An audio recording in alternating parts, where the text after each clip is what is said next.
تو کچھ شاگرد ہوتے ہیں جو اپنا تعارف یوں کراتے ہیں، فلاں بزرگ کے ہم شاگرد ہیں، حوالہ استاذ کا دیتے ہیں. اور کچھ ایسے بھی ہوتے ہیں کہ استاذ اس پہ فخر محسوس کرتا ہے یہ کہتے ہوئے میں فلاں کا استاذ ہوں، تو میں اس پہ بجا طور پہ نازاں ہوں، میں امیر المجاہدین کا استاذ ہوں. اللہ ان کے صدقے ہماری بھی بخشش فرما دے. وآخر دعوانا ان الحمدللہ. اب تشریف لاتے ہیں ادارے خیال کریے معروف تجزیہ نگار اور یا مقبول جان صاحب. لبیک لبیک لبیک یا رسول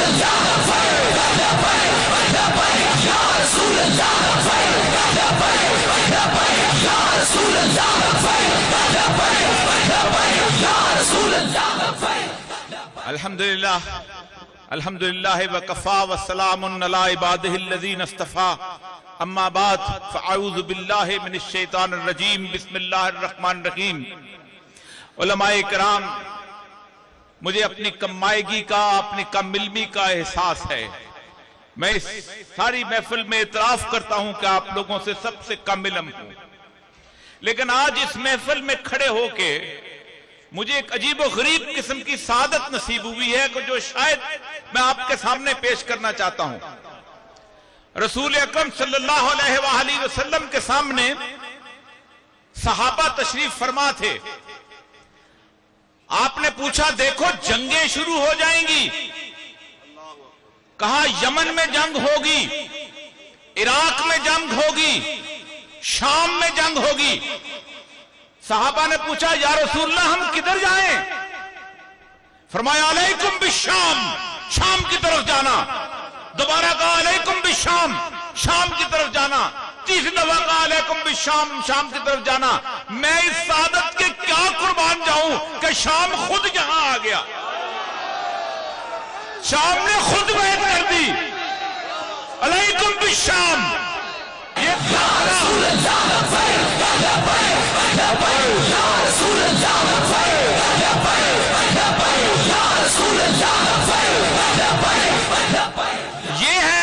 یہ ہے وہ دھرتی جس کے بارے میں رسول اللہ کی حدیث اقبال بیان کرتے ہیں اور کہتے ہیں میرے عرب کو آئی ٹھنڈی ہوا یہاں سے.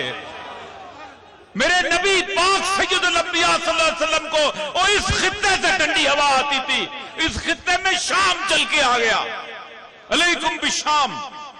میں زیادہ باتیں نہیں کرنا چاہتا، اس لیے کہ علامہ صاحب کی زندگی کے چند لمحوں کے طفیل مجھے وہ کیفیتیں حاصل ہوئی ہیں کہ جو 65 سال کی عمر میں حاصل نہیں ہوئی تھی.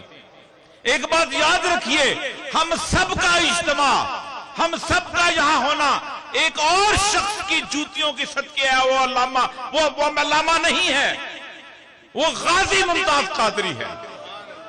میں سچی بات کہتا ہوں، کھل کے کہتا ہوں کہ اس شخص کی قربانی یہ ثابت کر گئی تھی کہ اس دھرتی میں بھی لوگ زندہ ہیں. یہ میڈیا کے لوگ بیٹھے ہیں. ایک آخری ازالہ کر کے جانا چاہتا ہوں. بہت سے لوگ کہتے ہوں گے کہ سلمان تاثیر نے کوئی ایسی کیا بات کہہ دی تھی کہ اس کو قتل کر دیا گیا. میری آخری جو اس کی ٹی وی کے اندر مناظرہ ہوا تھا وہ میرے ساتھ ہوا تھا ایک شو کے اندر. آسیہ نے چند لوگوں کے سامنے رسول اللہ کی توہین کی تھی.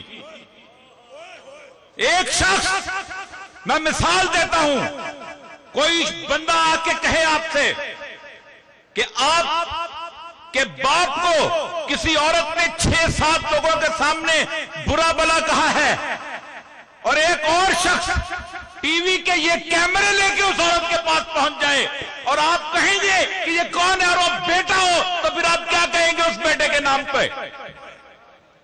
اس نے 22 کروڑ لوگوں کے سامنے ان لوگوں کا دل چل نہیں کیا تھا.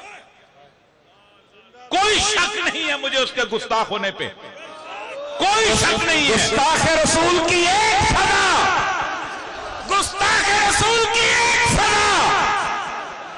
میں نے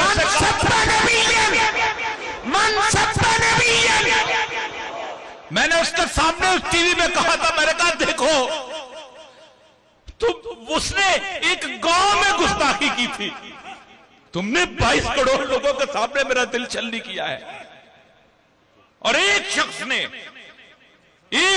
نے وہ ثابت کیا کہ ہاں ابھی دیوانے اور فرزانے موجود ہیں.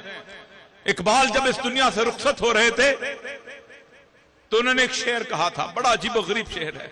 آج مجھے علامہ خادم حسین رضوی صاحب کو یہاں کھڑے ہوئے آخری دفعہ مجھے یاد ہے اچھی طرح, چند عرصہ پہلے میں ان سے ملاقات کے لیے حاضر ہوا تھا, ان کی دستبوسی کے لیے حاضر ہوا تھا. علامہ اقبال نے کہا تھا سرود رفتہ باز آیت نہ آیت, کہ پتہ نہیں پرانے لوگوں والی خوشبو دوبارہ واپس آتی ہے کہ نہیں. نصیبیں از حجاز آیت کے نہ آیت, کہ حجاز کی ٹھنڈی ہوا دوبارہ آتی ہے کہ نہیں آتی اگر میں چلا گیا. سرآمد روزگار ای فقیرے دگر دانائے راز آیت کے نہ آیت, کہ اس فقیر چلا گیا ہے پھر دوبارہ کوئی دانائے راز آتا کہ نہیں آتا ہے. آج اتنا عرصہ گزر گیا ہے.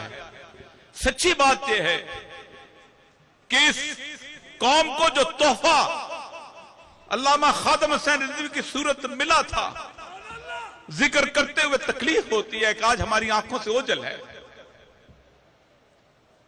کوئی ہم میں خطا ضرور ہے ایسی. میں اپنے گربان میں جھانکتا ہوں تو کچھ لگتا ہے مجھ میں خطا ضرور ہے. میں اس میڈیا کے لوگوں کا بندہ ہوں. یہ سارے کیمرہ مین کھڑے ہیں, یہ ہر دوسرے کو لائیو دکھائیں گے, میرے سید خادم رضوی کو لائیو نہیں دکھایا ان لوگوں نے کبھی.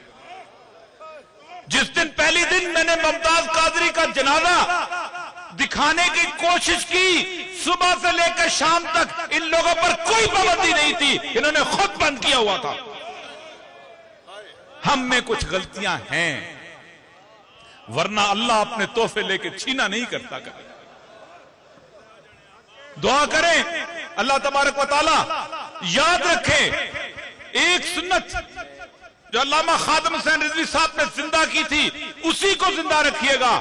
ہم سب کا ایمان ہے کہ سید الانبیاء صلی اللہ علیہ وآلہ وسلم زندہ ہیں, اور زندہ ہونے کے وقت کسی اور کو قائد نہیں مانا جا سکتا, کسی اور کی لیڈرشپ نہیں چل سکتی. میں ان تمام علماء سے کہتا ہوں نکلو ان جگہوں سے, ان علاقوں سے کہ جہاں پر وہ لوگ بیٹھے ہیں جنہوں نے 70 سال سید الانبیاء صلی اللہ علیہ وآلہ وسلم کی توہین کی ہے, جنہوں نے ختم نبوت پہ ڈاکے ڈالے ہیں. تمہارا اگر حساب ان کے ساتھ ہے تو تمہیں مبارک, ہمارا حساب ایک نعرہ آخری لگاتے جائے گا, لبیک.